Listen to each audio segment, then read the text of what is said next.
How do you do? Jen and Cam feel it would be unkind to present this program without a friendly word of warning. We are about to unfold our true crime podcast, a podcast of lifelong friends who seek to examine crimes which were committed without reckoning upon God. The discussion will be frank, and the subject matter will be of a grim and violent nature. I think it will thrill you. It might even horrify you. So, if there are young children listening, or if you feel unwilling to subject your nerves to such a strain, now's your chance to, well, we've warned you.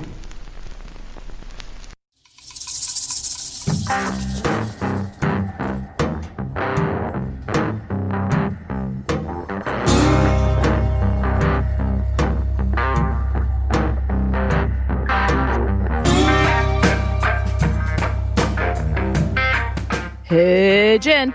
Bo, what up? Hey, Cam, how are you? I'm good. How are you? Or should I say Cam Ho? we did that joke in another episode. Do you remember? Did we? No. You seriously don't remember that? Oh, Jen. No, I have short-term memory.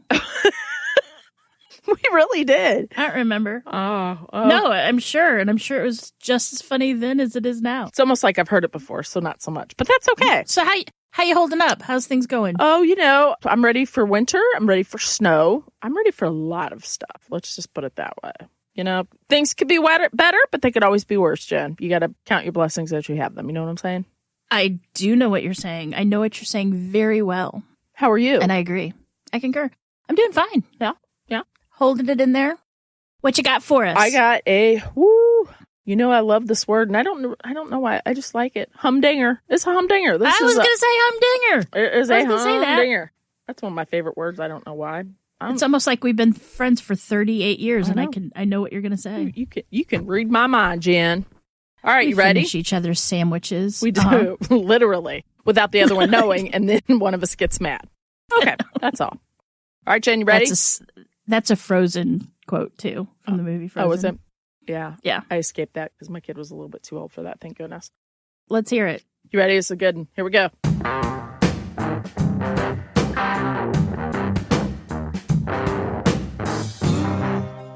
Jen, today we are going to the famous and well-known Madison Avenue. Madison Avenue? Yeah, in New York City? No, Jen, not that one in NYC, but in GCI. That's right, Granite City, Illinois. Right across from us. Woohoo! That's right across the river from us. It is. I'm glad you mentioned that. And you know what? Our friend Scooter's from there. Oh, yeah, that's right. I forgot about that. Scooter, who I absolutely love and adore. Hi, Scooter. So a little background about Granite City, and this is something I didn't know, and I'm going to guess you didn't either. Now, Granite City is located across the Mississippi River from the Sweet Lou, which is where we live, and it is in Madison County. It's considered to be part of what we call the metro area around these parts, meaning that it is part of the greater St. Louis metropolitan area. And that includes all the St. Louis suburbs, as well as the city, as well as those little towns across the river, such as Belleville, Granite City, Sauget, those cities. Officially founded in 1896, Granite City was named by the Nedringhouse brothers, William and Frederick, who established it as a steel-making company town for the manufacture of, and this is what I thought was interesting, of kitchen utensils made to resemble granite. Granite City. I never thought, because it is a steel town, but they call it Granite City instead of Steel I always City. wondered why that, too. And then I thought, well, maybe in like 100 years back, they were mining for granite. Nope, it was in the late 1800s. Interesting. So here, just stay tuned. This is why. We could almost use this if there's ever going to be a trivia. Now, I never knew this, obviously, because I was a little shocked about all this. And I think that's pretty interesting. So I had to dive in, of course. Now, the town is still a working town today. It's very industrial looking if you're from over there and you don't like that. I'm sorry, but it's true. Now, did you know, Jen, many other well-known companies call Granite City home, such as U.S. Steel, Precoat Metals, ready?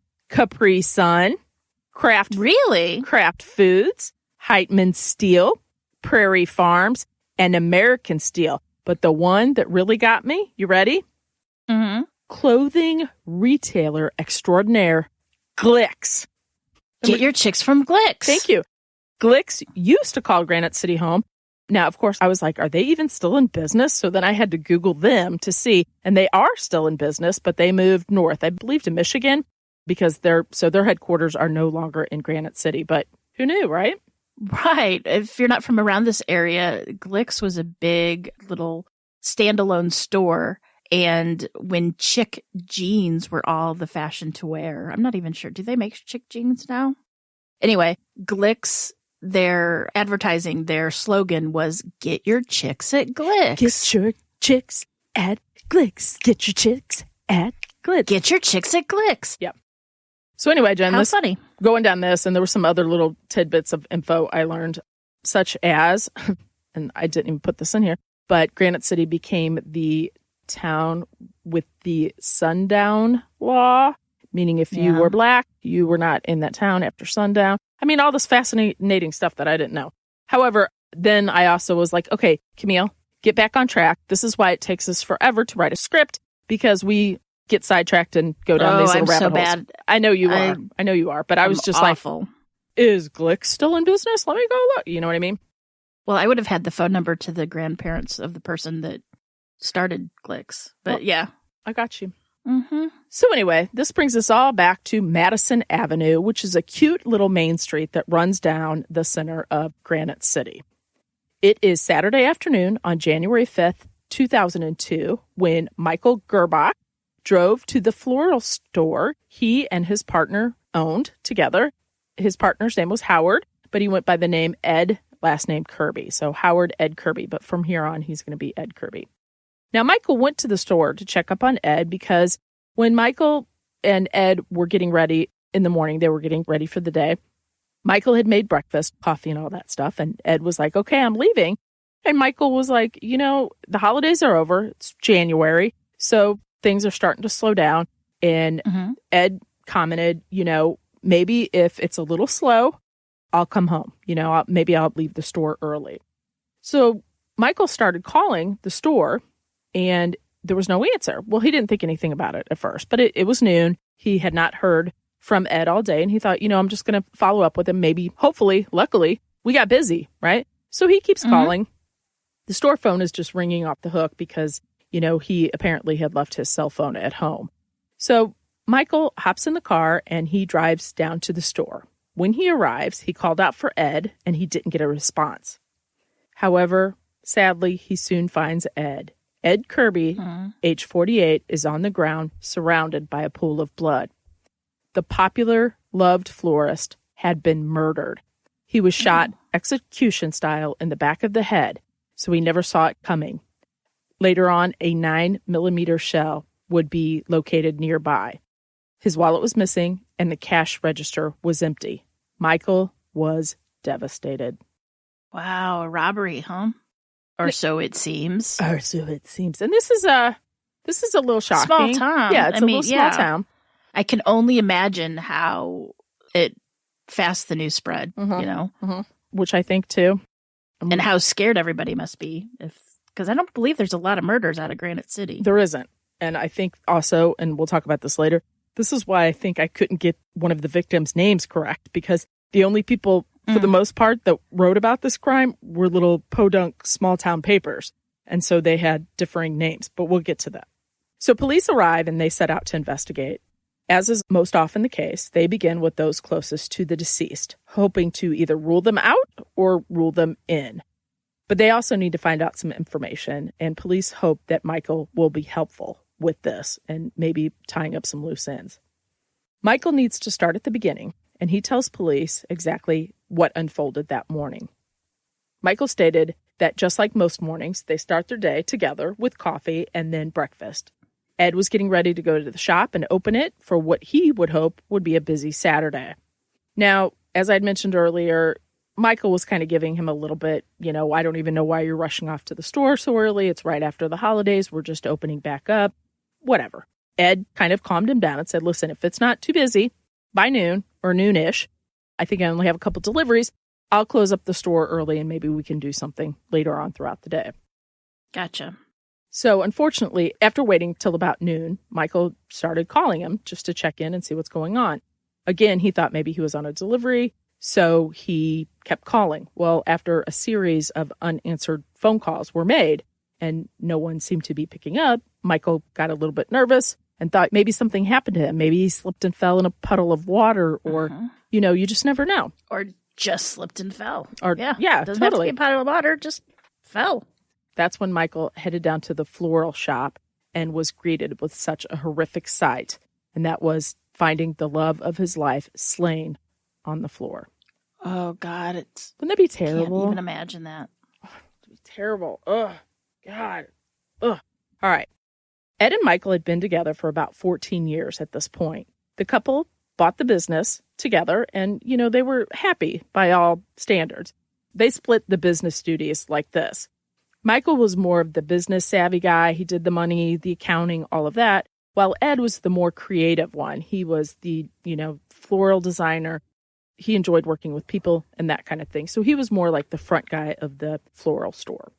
Mm-hmm. Now, the store was always careful to leave only a small amount of money in the register. And they had decided to start doing that early on just because. So if somebody came to rob the store, never thinking, of course, that you would be murdered for any amount of money. But at least if the store was held up, the person would not get very much money. Right. That's smart.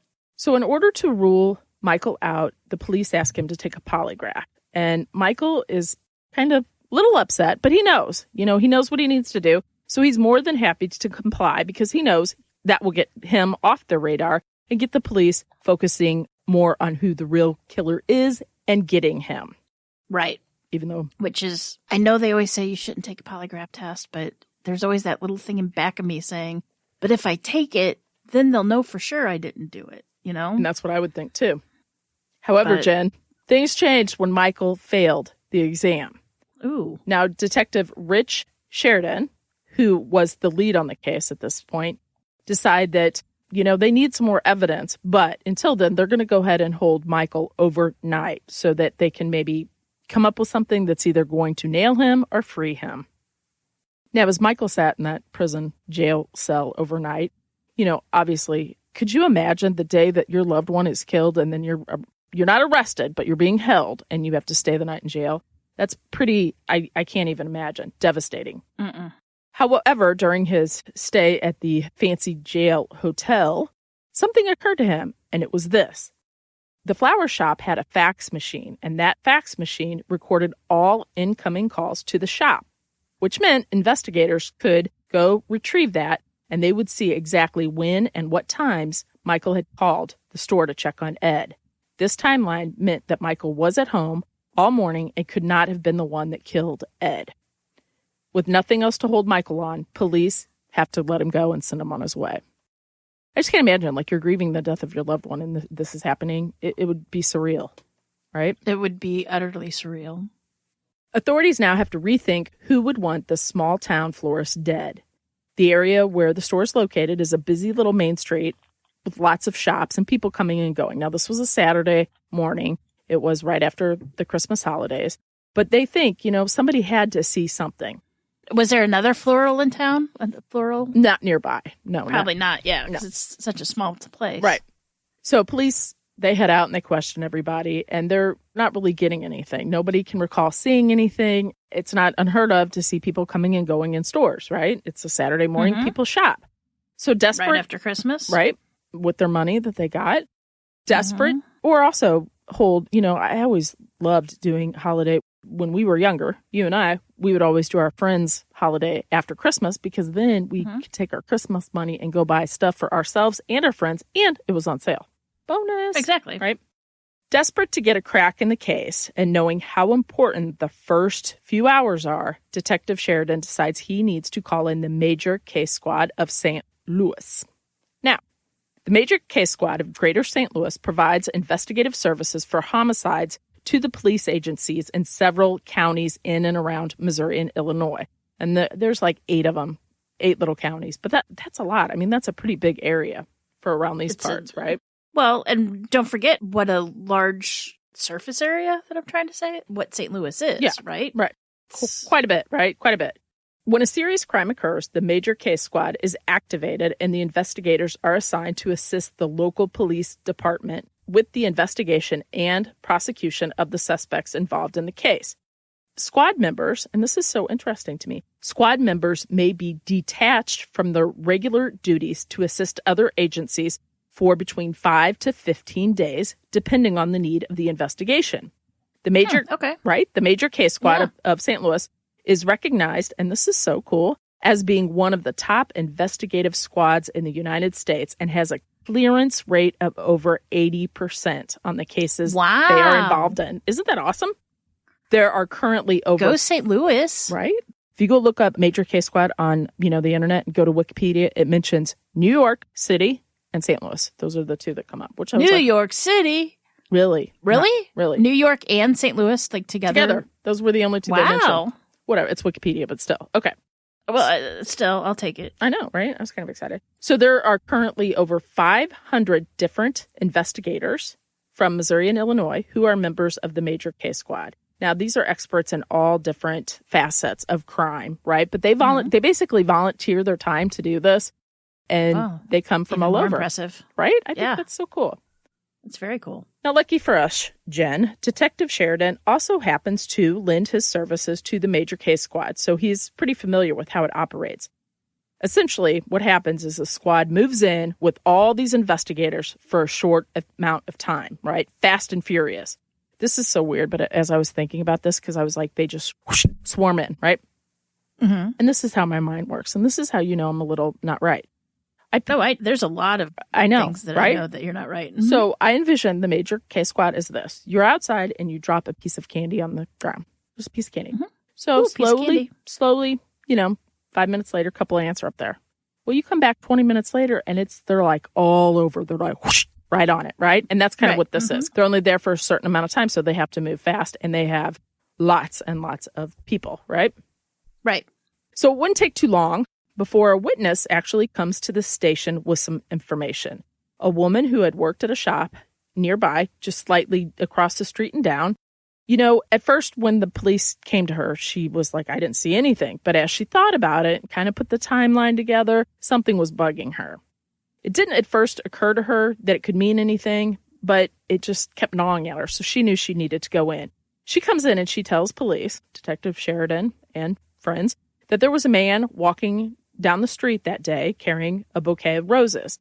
And since that flower shop is the only one near there, it means that he must have been in that store in and around the time of Ed's murder. Now, she's not able to see his face. He has a black jacket on. He's got his hood pulled up, and he was walking away from her. But she did get a look that he had, some flowers, red roses, and he was wearing a dark-colored jacket with the hood up.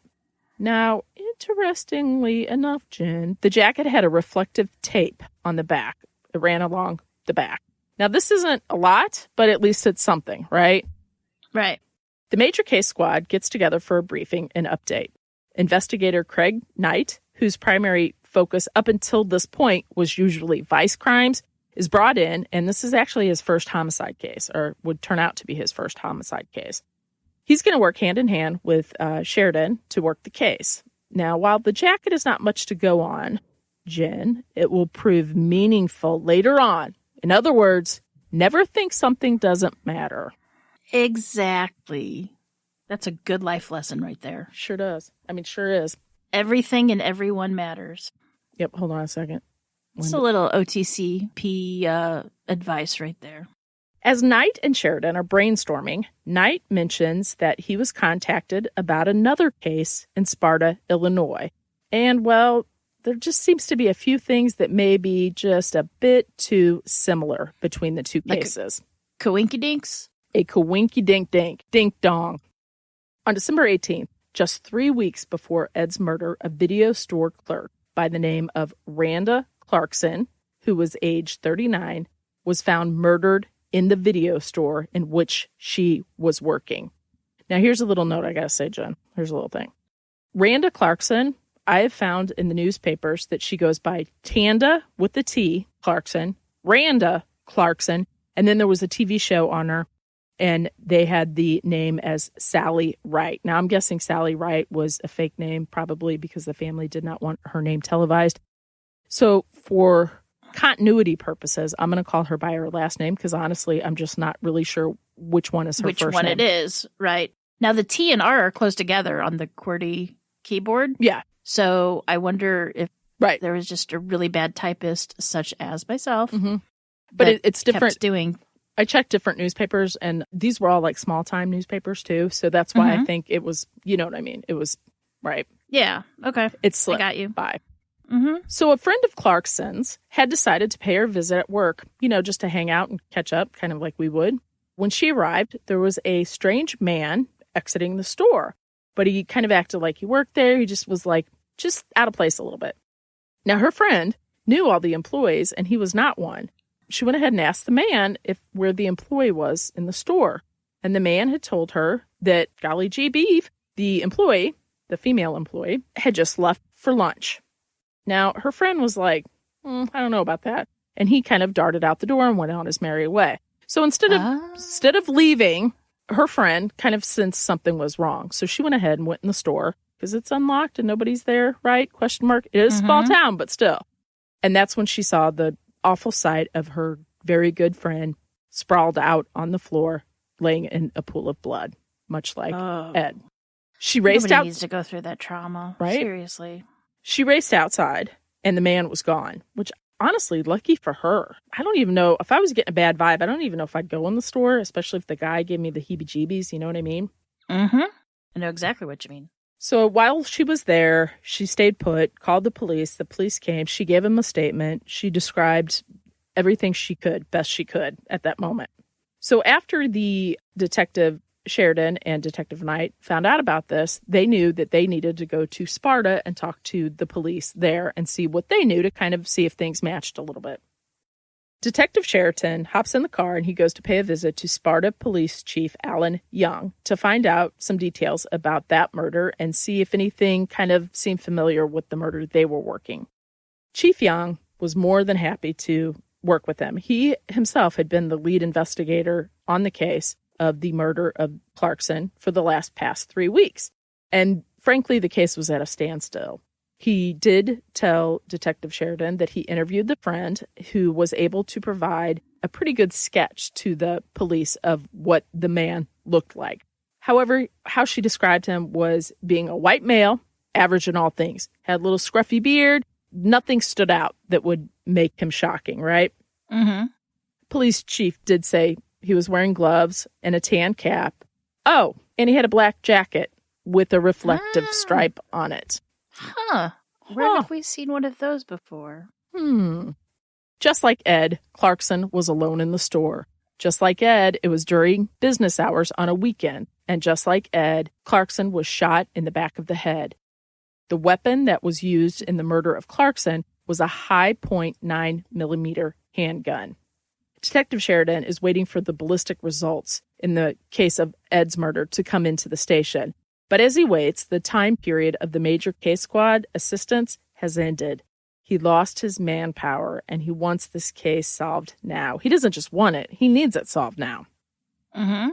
Well, here comes a call, and guess what, Jen? The bullets are a match. The same killer who killed Randa Clarkson, or Tanda Clarkson, killed Ed Kirby. And now police are wondering if there are more, but more importantly, they need to find him and they need to stop him. Before he turns into a serial killer, no doubt. Yep. He's on his way. A BOLO, or be on the lookout for, goes out to all the local agencies with a description of the man, a sketch, and that infamous black jacket. With that, the Sparta police chief steps back into the case, hoping to catch this killer and put him away.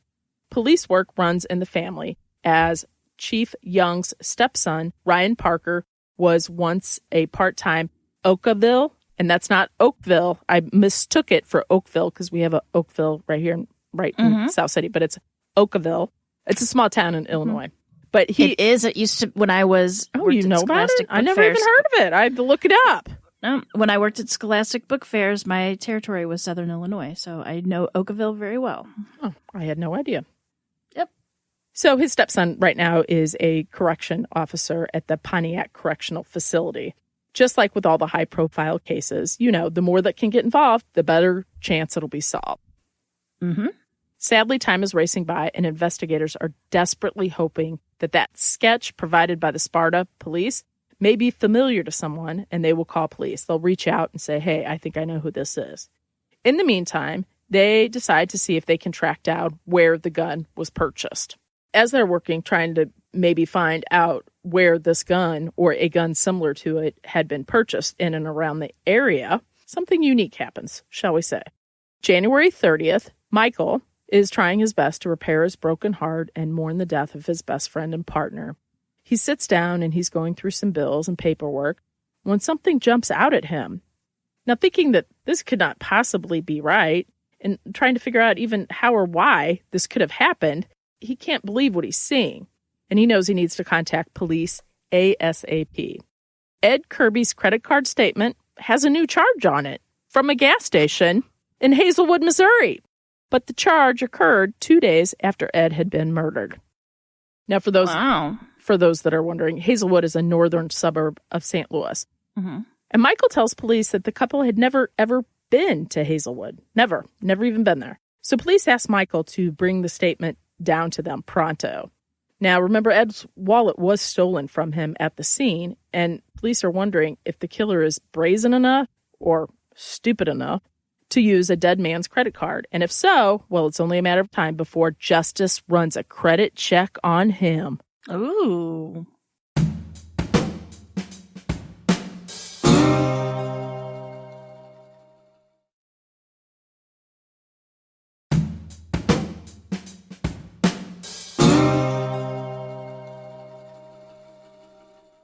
After Michael brings the statement to police, they phone the credit card fraud department, and they're asking to see a list of all the charges between the day Ed was killed and the present time.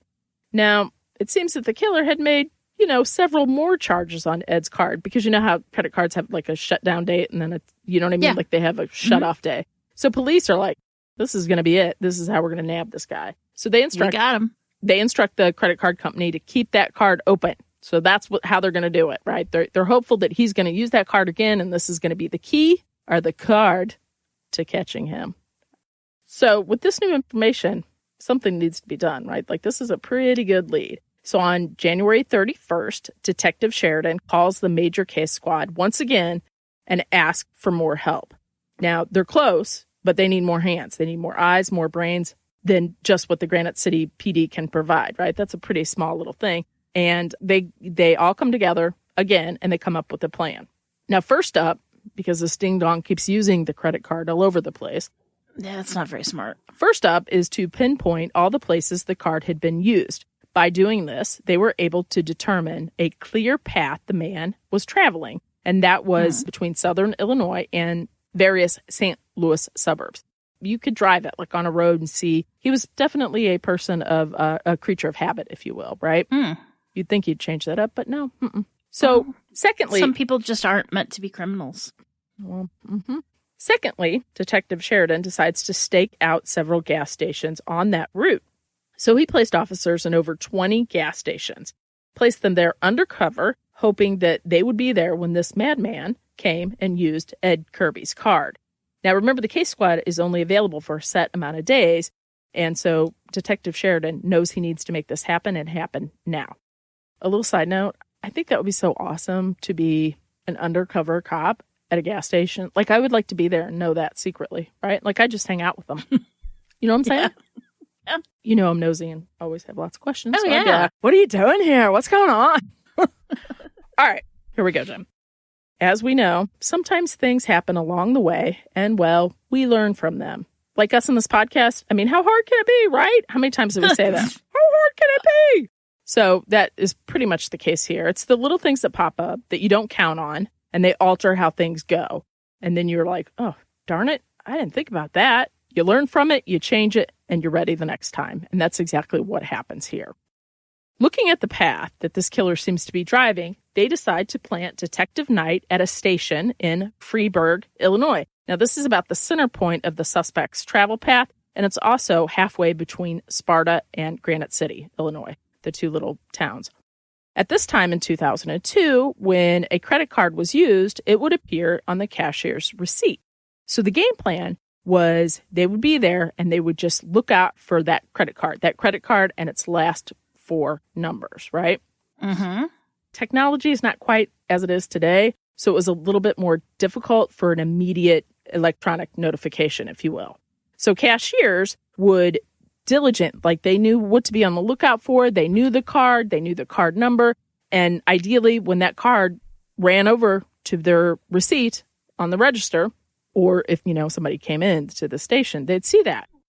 Mm-hmm. After the sale was complete, the receipt would print out saying that the card was good or, it was okay, right? Like it went through, in other words. Yeah, approved. Mm-hmm. So unlike many of mine in the 90s. Yeah. It happens, Jen. I know. Here, use this one. It's the good one, I swear. It was just 2 days after the launch of the gas station plan, the killer paid a visit to that Freeburg gas station. And while Detective Knight was on duty. Could you imagine? Woo! The cashier alerted the detective, who immediately ran outside to catch up with the car that just used that card. He runs up to the car and he yells, "Stop!" only to find an elderly man behind the wheel. This was not their guy. Like I mentioned before, sometimes you're not yet aware of certain things. And then as you come aware, then you change how things go. Well, what they didn't yet know until they actually had this plan in place was that there was a lag time between the credit receipt printing and the card actually being used. So in other words, you'd run the card through and fill up your gas tank, put the nozzle away, get in the car, and while you're getting in the car, there's a lag time. Then the receipt's printing in there. So in other words, the lag time was mere seconds, but it was enough for the perpetrator to pull away onto the road and out of sight. So close and yet so far, and how frustrating for them to know he was right there. And they missed it. And he was gone. But they didn't get any license plate numbers or anything like that? No, he was gone. He ran up to the elderly guy. So that takes us to the next thing. Police are, I guess, beyond frustrated. I would be like, You've got to be kidding me. So they decide to check cameras. Surely somebody has to have had cameras out there. One of these over 20 stations had to have cameras. By doing this, they learned two things. They learn he is always very careful. He uses the pump farthest away from the station and farthest away from the camera angles. He manages to keep his face covered fully or partially. Now, he did at one time, and they have a little snapshot of it. He did, however, venture into a station in Sparta to make a purchase. And when he did, he was careful to fully cover his face. It looked like to me he kind of had a hat on and like big turtleneck, whatever, and sunglasses. And so you couldn't really see his face at all. But how they knew this was him, not only from the credit card purchase, but he was wearing a black jacket with reflective tape. Stripe. So this let officers know for sure, this is the guy. He's doing exactly what we want, but this is not working. We've got him, Dano. Yep, book him. So a week passes by, and the subject is not using the card. But authorities are getting panicked, and they know that, the major case squad is only theirs for a few more days. They need to catch him before they lose this extra help, because they're going to lose all this help at all these stations. And this is like, they know what he's doing. If he strikes again, they want to be able to get him. Let's get him. Desperate to figure out how to get this guy, detectives decide to go in and question station managers, employees, about how they can, or if they can, override the pumps and perhaps get real-time use of a credit card as it's being used instead of having it print out on the receipt. Well, it didn't take very long, and they did. They figured out a way to do it. And basically, the way that I kind of understood it is that, like, if you pull up to a pump and you're at 6, and maybe you're a male, right, versus the other pump that's being used by a female, I'm going to hit a button, and then that's going to show me that credit card being used on that pump at that moment versus not. Does that make sense? Right. They're going to focus in on possible suspects. So if they see somebody, they're going to hit a button, and then that takes them right to that pump, and then they can kind of see the credit card, right? This information, this new way that they figured out to bypass this, is being passed along to all those officers that were sitting at the stations across the metro area of St. Louis and Illinois, right? Mm-hmm. Well, that did the trick, Jen. Bam! They got him? They get a hit at a gas station in St. Peters, Missouri. Now, that's another suburb of St. Louis. And that's really far from Granite City. That's an hour and some odd away. Sure hour is. And a half, maybe? Yeah. Detective Knight is excited. He races to the scene. And when he gets there, at first, it wasn't quite what he expected. The officers that had been on duty were parked, and they're just sitting in the car. There's nobody under arrest. There's nothing going on, right? So he hops out, and he's like, whoa, what are you doing? Like, what's going on? Now, the officers inform him that they were parked, and they were keeping a watch on the station, the comings and goings of people getting gas and all that stuff. No big deal. That's what they're supposed to do. When all of a sudden, one of their cell phones rang, and it was the store clerk from inside the station and said, the man is here and the sale is in progress right now. The call is coming from inside the station. It is. It really is. So they race. They're like, what? So they jump out of their cars, guns drawn, and they start yelling at this man to stop. You know, he was pulling away from the pump, and he complies. He stops. As the police get closer, their hopes start to fade. They kind of start to lower their guns, because hanging in the back seat was a police uniform with the police hat, on the seat, right? And they're like, we messed up. This is not our guy. So they start to approach him a little bit, and they're like, you know, getting ready to apologize for the trouble. And they take a good look at his face, and there's going to be no need for an apology, Jen. The man is wearing a baseball cap and a black jacket with reflective tape. Ah, we got him. They scream, hands up, and exit the car with their guns drawn. They drag him out of that car, and they call another vehicle to get there immediately.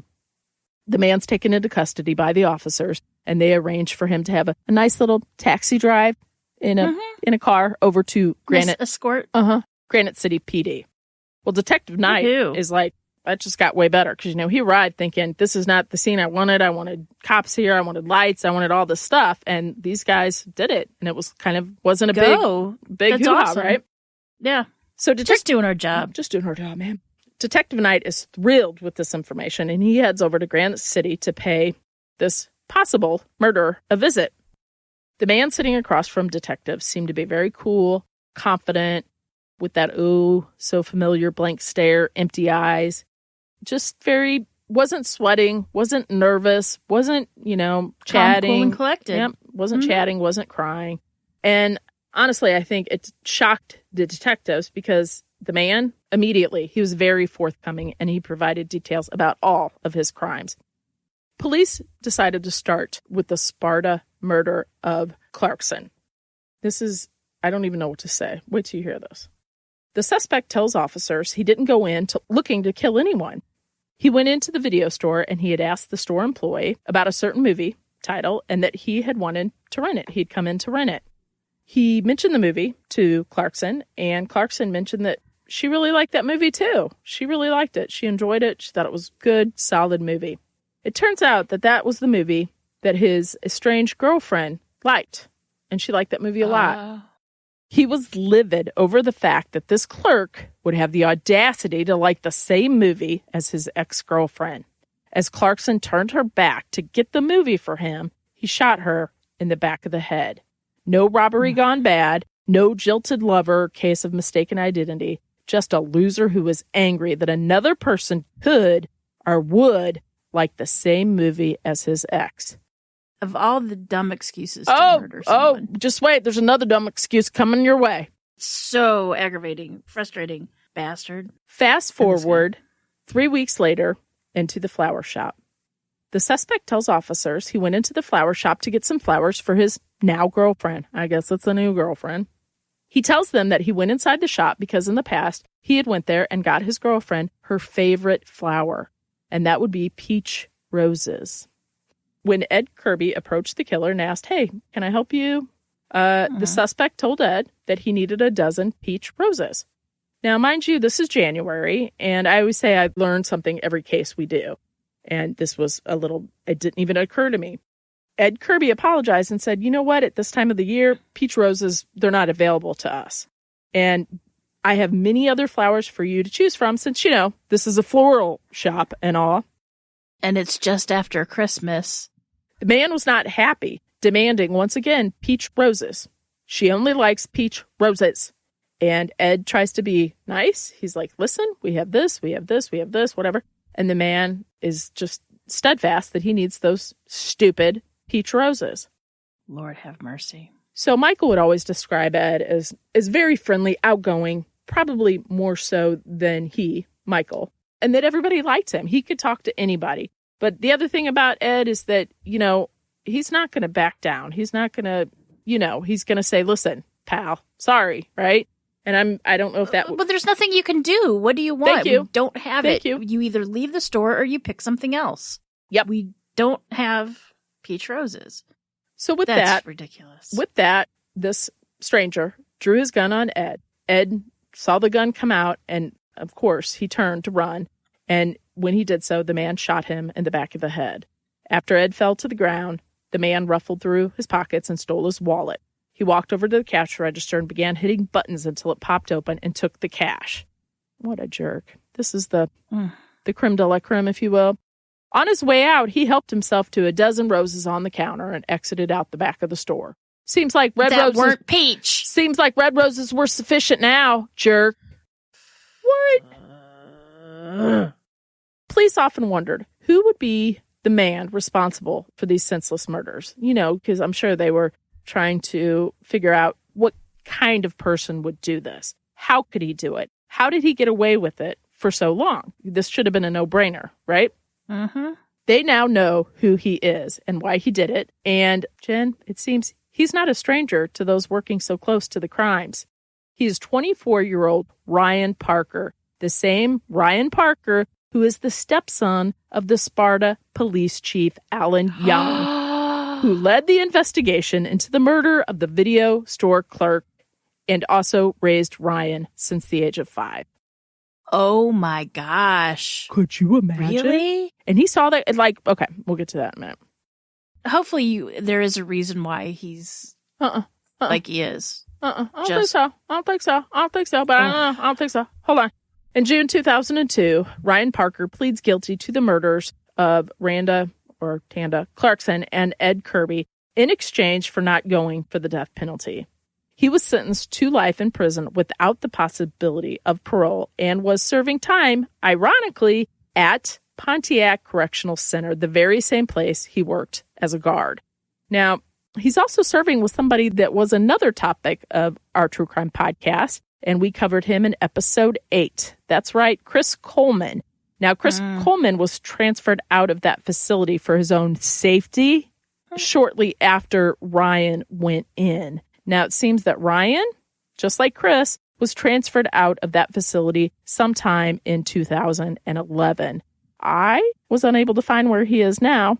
And it is important to note in a news article that I pulled up, his stepdad said he really hoped that they would find out one day why he did this, as well as where he is spending his life. So I'm guessing they have no contact with him anymore. They don't know what facility he's in. And so I Googled some stuff to see if I could find him, and I didn't find him. Now, granted, I didn't put a whole lot of time into it. Well, but no offense. If your stepdad is in a bigwig in a police department and they can't find out where the guy's located, I doubt if we can find it. I mean, we're pretty good internet detectives. Yeah, that's right. I got my Facebook degree, don't you know?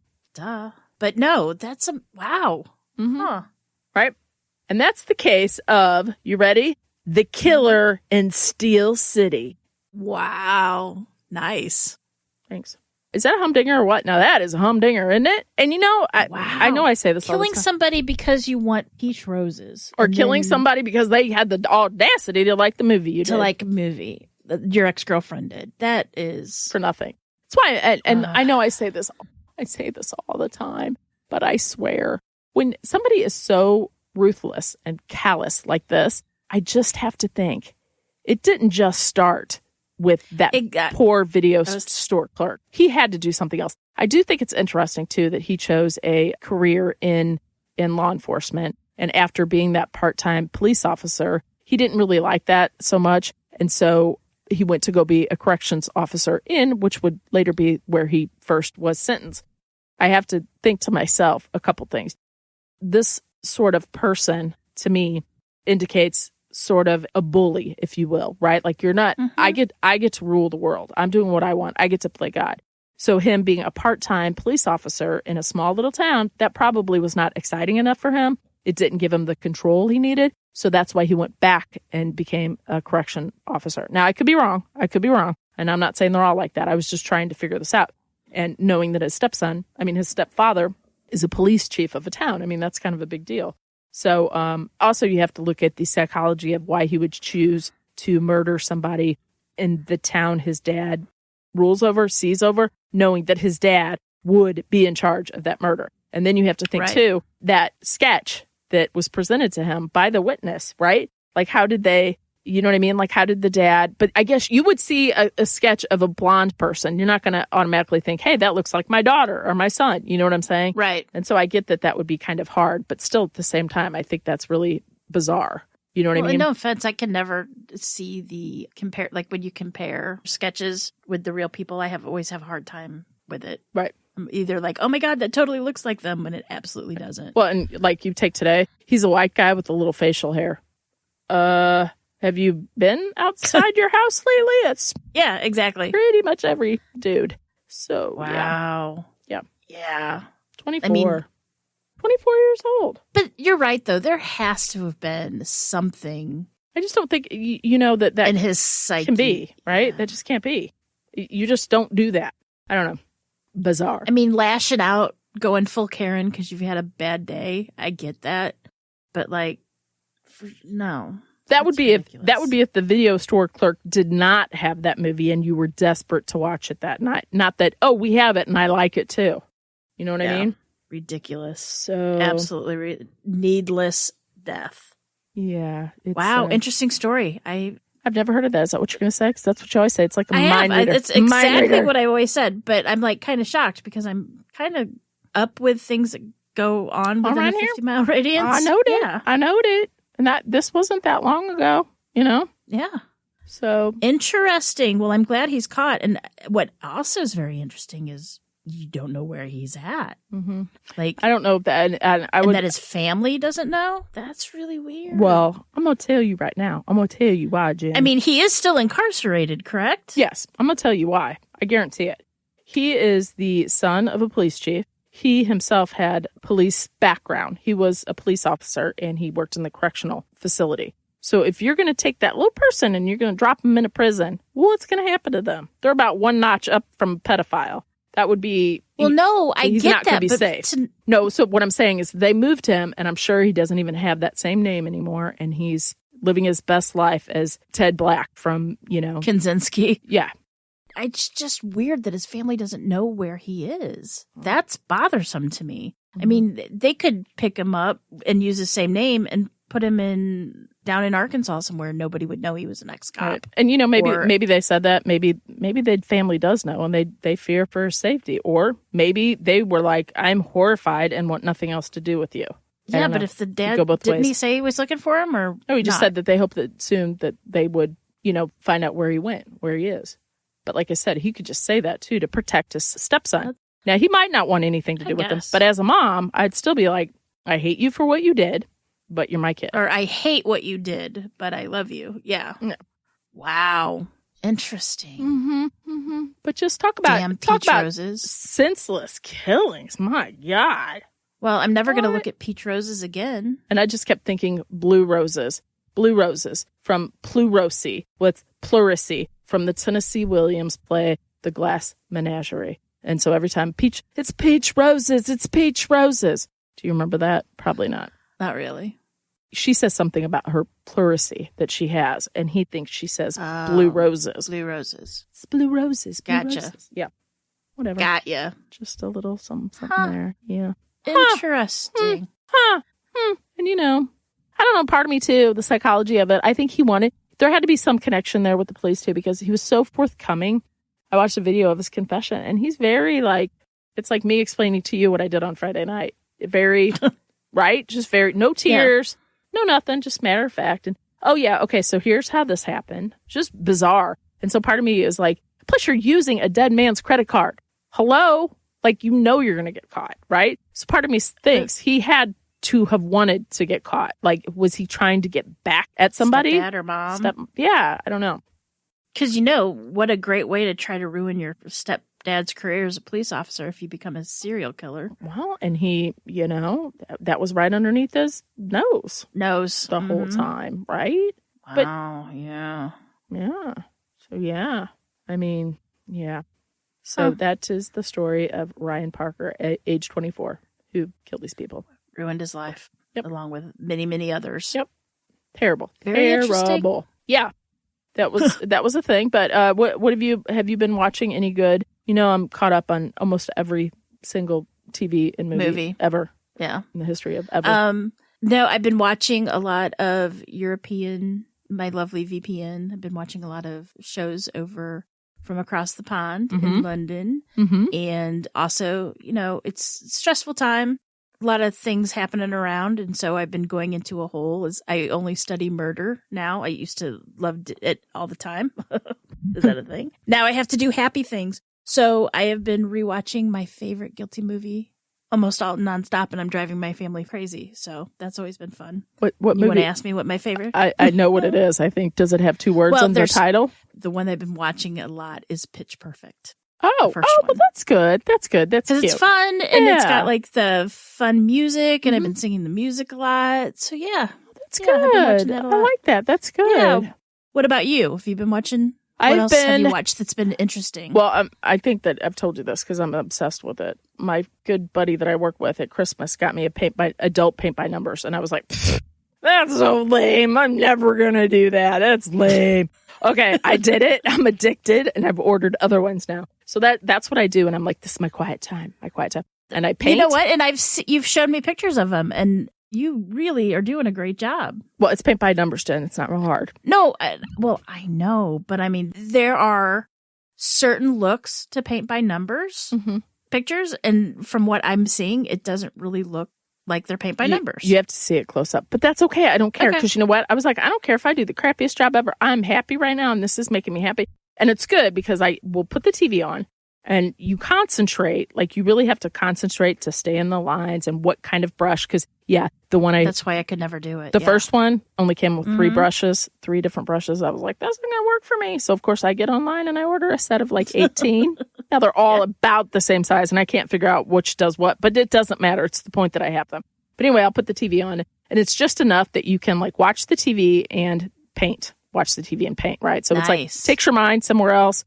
Like you have to kind of think about it. However, this is where this is all coming to. So I'm doing that. But I think it was last Saturday, I had the best day ever. I watched 4, and all I kept thinking was, this is us back when we were in high school. 4 teeny kind of movies, but they're out now. They were so good. Like it made my heart happy. I sent that. Remember, I sent you a thing. Teen bopper movies. Teeny bopper. Remember, I sent you that text and I said, has your daughter seen this? Because she needs to watch it. And you said, no, she doesn't really watch movies. So that's what I did. But it was just... My youngest one does, though. Just so sweet. Just sweet movies. So that made me happy. That just made me really happy. Yeah, it was good. We watched... My youngest daughter came up and wanted to watch It 2. We had already watched the It 1.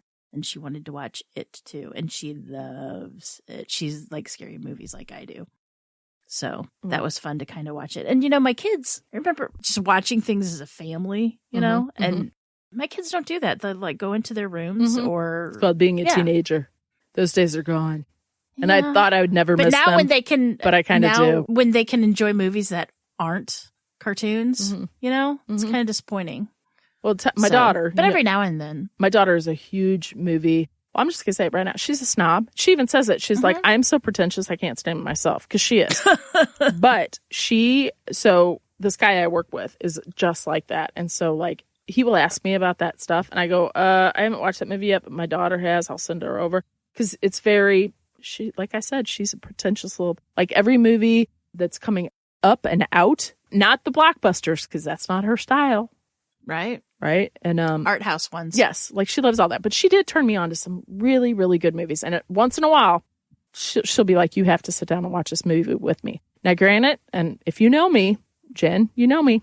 If I know that you've seen that movie, I'm going to ask you a million questions. And it falls out of my mouth before I even know it. So I'll be like, why is he doing that? Is this going to happen? Well, you know, like I'm sure Nico cuts it out. But when you're doing your cases, I'm all like, are they going to kill her? Are they? Oh my! Right? Like it's almost. But half the time, if she kills him, I'm going to be pissed. Yeah. It comes out of my mouth before I even know it. So honestly, she will turn me on to these movies, and it lasts about somewhere between 25 to 30 minutes, and then she's like, "I can't watch movies with you," and she's out. But that's okay because then I finish the movie and it's good. Awesome. Just saying. Another thing, people are getting mysterious packages from China. Seeds. With seeds. Uh-huh. I'm getting them with T-shirts. No, you're not. I've gotten 3 so far. What? What do they say? Well, one is of a skeleton riding a bomb, and it's got a helmet on, and it's giving people the finger, and it's tie-dye. Really? Mm-hmm. Yeah. Another one has like this sun floating around on it. And there was another one. I forgot what that was. I think it had like ocean waves or something on it. Yeah.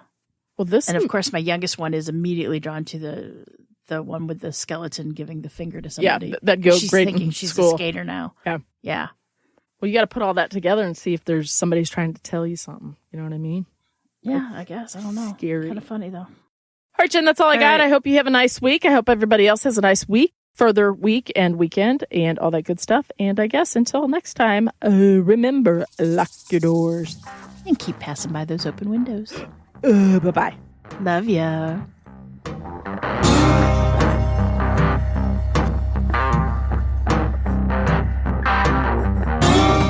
Today's episode was researched and written by me, Cam. For more information about this episode, as well as all the sources I used, please check out our show notes or the podcast website at ourtruecrimepodcast.com. Our True Crime Podcast is developed and created by hosts Jen and Cam. Original music and audio mix of all our True Crime Podcast episodes is courtesy of Nico Vertesi from We Talk of Dreams. Listener discretion is provided by Edward October from October Pod VHS. Our True Crime Podcast is executive produced by Nico Vertesi and Dick Vane. Make sure to like and subscribe to Our True Crime Podcast wherever you listen to your podcast. We can be reached on Instagram and Facebook at Our True Crime Podcast or on Twitter at Our True Crime Pod. You can email us at ourtruecrimepodcast@gmail.com. If you really like the show, make sure to check out our Patreon at Our True Crime Podcast. Our True Crime Podcast is an OTC production. Record. Nico. Nico. Let's get it started. Yeah, let's get it started. Yeah, okay. Okay, sorry. Sauget, Illinois. That's where if you've got any dancing ability, exotically, you can go over there and get some cash.